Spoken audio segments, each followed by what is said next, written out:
Factor the problem that we had, right? So the original problem that we're asked to factor was 6a squared minus 22a plus 12, right? Okay. So I said step number one, we're going to factor out the GCF. Now guys, the GCF is the greatest common factor for all the terms that we have. So out of all those numbers, the number that's common to all of them is the number 2.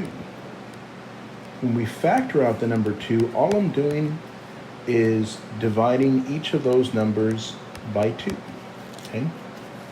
Now, step number 2, I'm going to factor 3a squared minus 11a plus 6.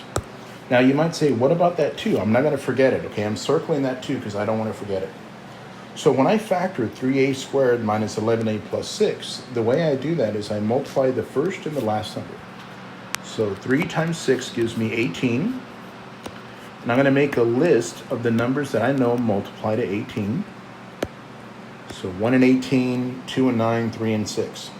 And I'm going to look for the pair of numbers that add up to 11. Actually, a negative 11, because that's a negative 11 right there. Well, if I notice those numbers right there would add up to an 11.